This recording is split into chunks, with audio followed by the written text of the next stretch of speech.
Hi, നമുക്ക് സിമ്പിളായിട്ടൊരു കൊഞ്ചിൻ്റെ recipe നോക്കാം. ഇന്ന് രാവിലെ ഞാനും അച്ഛനും കൂടി ആലുവയിലെ തറവാട്ടിൽ പോണ സമയത്ത് അവിടെ പുഴ സൈഡിൽ ഈ വലക്കാരിട്ട നല്ല പുഴക്കൊഞ്ച് കിട്ടി. അപ്പോൾ അത് അച്ഛൻ്റെ സ്റ്റൈലിൽ എങ്ങനെ ചെയ്യണമെന്ന് നമുക്ക് നോക്കാം. ആദ്യം തന്നെ നമുക്ക് വീട്ടിലുണ്ടായ കുറച്ച് പച്ചമുളക് അരിഞ്ഞെടുക്കാം. അതിനുശേഷം വെളുത്തുള്ളി നമുക്ക് 2-3 ഇടിയൊക്കെ കൊടുത്ത് സെറ്റാക്കി വയ്ക്കാവേ. ഇനി ഒരു തക്കാളിൻ്റെ പാതി മുറിച്ച് നമ്മളത് കുനുകുനാന്ന് അരിഞ്ഞെടുക്കാം. ഇതിൻ്റെ ഇടയ്ക്ക് നമ്മൾ ഇഞ്ചി ഇതുപോലെ അരിഞ്ഞ് വെളുത്തുള്ളിക്ക് 2 ഇടി കൊടുത്താൽ ഇഞ്ചിക്ക് ഇടി കൊടുത്ത് വെച്ചിട്ടുണ്ടായേ. ഇനി കുറച്ച് കറിവേപ്പില കിള്ളി വയ്ക്കാം.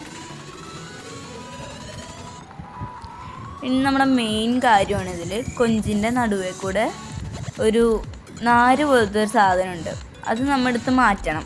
എനിക്കിതിനെ പറ്റി അത്രയ്ക്ക് വലുതായിട്ടൊന്നും അറിഞ്ഞൂടാ. അച്ഛനാ പറഞ്ഞത് തന്നെ, അല്ലെങ്കിൽ നമുക്കിത് വയറുവേദനയ്ക്ക് സാധ്യതയാവും അത്ര. നമുക്ക് നല്ല രീതിക്ക് വരഞ്ഞു കൊടുക്കാം. ഇതിലേക്ക് നമ്മൾ കുറച്ച് മഞ്ഞൾപ്പൊടിയും മുളക് പൊടിയും മാത്രമേ എടുക്കുന്നുള്ളൂ. മഞ്ഞൾപ്പൊടി നല്ല രീതിക്ക് കൊഞ്ചിലൊക്കെ തേച്ച് കൊടുക്കാം.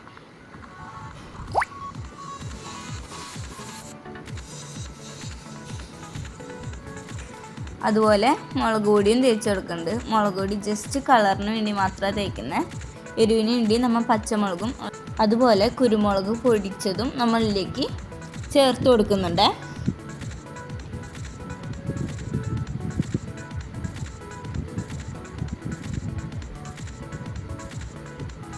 ഇതിൽ നമുക്ക് 1 ടീസ്പൂണോളം നെയ്യ് ചേർത്ത് കൊടുക്കാവേ.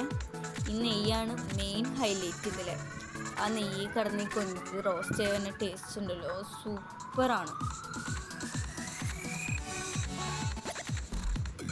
ഇനി നമുക്ക് നമ്മുടെ കൊഞ്ചും അതുപോലെ തക്കാളിയും മുളകൊക്കെ അരിഞ്ഞ് വെച്ച് നമുക്ക് നെയ്യിലേക്ക് ഇട്ട് കൊടുക്കാം. പിന്നെ ഇതിലേക്ക് ഒരു ശകലം വെള്ളം ഒഴിച്ചിട്ടുണ്ട്. അതിന് വീഡിയോ എടുക്കാൻ വിട്ടുപോയതാണ്.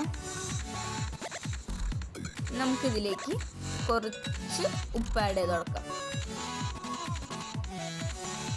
നമുക്കിതൊരു 3-5 മിനിറ്റ് മൂടി വയ്ക്കാം.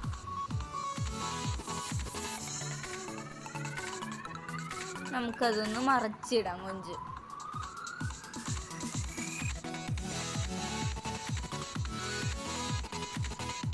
നമുക്കൊരു 5 മിനിറ്റ് കൂടി അടിച്ച് കഴിക്കാം.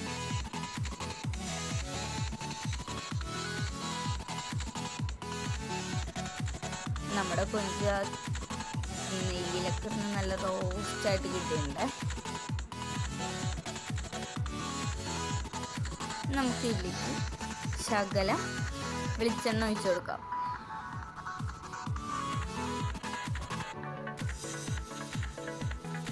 ഇതിലേക്ക് നമുക്ക് എരിവിനായിട്ട് കുരുമുളക് പൊടിച്ചത് ഇട്ട് കൊടുക്കാം. നമുക്ക് നല്ല രീതിക്കൊന്ന് ഇളക്കി മിക്സ് ചെയ്തെടുക്കാവേ.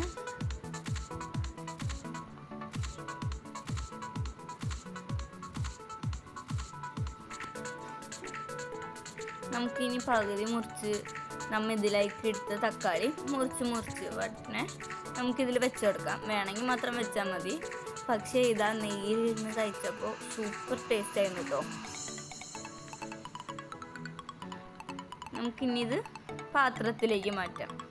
അത്രയ്ക്ക് വലിയ ഡിസൈനിലൊന്നുമല്ല, എന്നാലും നമുക്കിത് പാത്രത്തിലേക്ക് മാറ്റാം.